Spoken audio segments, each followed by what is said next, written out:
Do you ever feel like the small things don't matter? That stopping for a stranger or offering a kind word is just a nice thought, but ultimately, impractical? We're all told to be kind, but in our busy, competitive world, does it actually change anything? Well, I have a story for you. A story that might make you think differently. It's about how a single, ordinary decision can quietly ripple through time and shape an entire life. So stay with me, because this isn't just a story about helping someone in the rain. It's about how goodness travels, and always, always finds its way back. The rain had just stopped. It wasn't a dramatic downpour, just one of those soft city showers that leaves the streets shining and the air feeling clean. The world seemed to be moving a little slower. But Daniel was late. He glanced at his watch, his heart pounding a little faster as he hurried toward the office building across the street. This interview was huge. It wasn't just a job, it was a lifeline, a chance to change everything for his family. And that's when he saw him. An older man on the sidewalk. He had slipped on the wet pavement. It wasn't a serious fall, but he was clearly shaken, struggling to get back on his feet. People walked past. They weren't being cruel. They were just busy, lost in their own worlds, their own deadlines. Daniel slowed down. He hesitated. Every second counted. Helping this man would cost him precious time. It could cost him the interview. It could cost him the very opportunity he had worked so tirelessly to get. For a split second he stood there, torn between his ambition and his conscience. Then he made a choice. He turned around. He walked back to the man and extended his hand. "Are you okay?" he asked.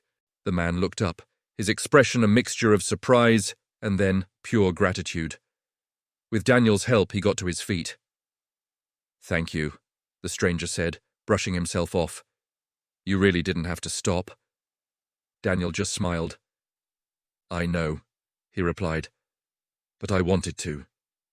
They exchanged a few more words, nothing profound or memorable. And then Daniel turned and rushed away, his mind already back on the interview he was now definitely late for. He had no idea. But that single moment of kindness had already set something in motion. Daniel arrived at the office building, breathless. He was late. The interview had already started without him. He waited anyway, a knot of disappointment tightening in his stomach. When the door to the conference room finally opened, the assistant gave him an apologetic look. "I'm so sorry," she said gently. They had to move on. Daniel just nodded. He was disappointed, of course, but strangely, not angry. As he stepped back out into the street, the sun was breaking through the clouds, reflecting warmly on the wet pavement. He took a deep breath, and he felt steady. In the rush to get ahead, he hadn't lost himself. He hadn't ignored that quiet voice inside him, and in that moment, that feeling mattered more than the missed opportunity. You see, sometimes life doesn't reward you right away. Sometimes it just remembers.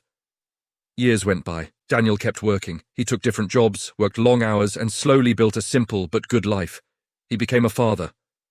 His son, Lucas, grew up not just hearing about values, but seeing them lived out every single day. He watched his dad. Daniel taught Lucas how to treat people, not with grand lectures, but with small daily actions. How to slow down. How to notice the person who feels invisible. "Kindness doesn't make you weak, son," Daniel would often say. "It makes you human." Life wasn't always easy for them, but their home was built on a foundation of honesty and integrity. One afternoon, many years later, life took an unexpected turn. Lucas was in an accident. It wasn't life-threatening, but it was serious enough to land him in the hospital for a while. Daniel sat by his son's bedside, holding his hand, the room filled with the quiet, sterile light of the hospital. A man in a doctor's coat entered the room. He was middle-aged, with a calm presence and kind eyes. He looked at Daniel for a long moment, a slow smile spreading across his face. "You probably don't remember me," he said. Daniel, confused, shook his head. "Years ago," the man continued, "I slipped on a wet sidewalk after it had been raining. You stopped to help me up." Daniel's eyes widened in disbelief. "That day," the doctor said softly, "I was struggling with more than just a fall. Your kindness, it stayed with me.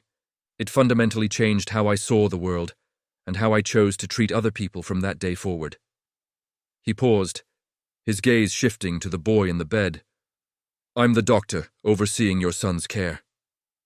Lucas looked from the doctor to his father, a look of awe on his face. And in that powerful, circular moment, Daniel understood a profound truth. Kindness never disappears. It doesn't get lost. It just waits. Weeks later, Daniel and Lucas were walking together down that same city street. The pavement was still glowing faintly from an earlier rain, the morning light warm and hopeful. Ahead of them, an elderly woman stood hesitating at a busy crosswalk. Before Daniel could even react, Lucas stepped forward. Can I help you cross? He asked gently. Daniel watched his son, and a deep, quiet smile touched his lips. Because now he knew. He saw it with his own eyes. Goodness moves silently. It passes from one heart to another, from one generation to the next. It all started with one decision, one moment, one small act of kindness, and the chain continues. So if you're ever in a hurry, and life asks you to stop for just a moment, stop. If you ever find yourself wondering if your small act of kindness really matters, remember this story, because the good you put out into the world always returns, sometimes in ways you could never, ever imagine. If this story touched you, please like this video and subscribe for more stories of hope and humanity. And share this with someone who might need a reminder today that their kindness matters, because one decision really can change everything. Thank you for watching.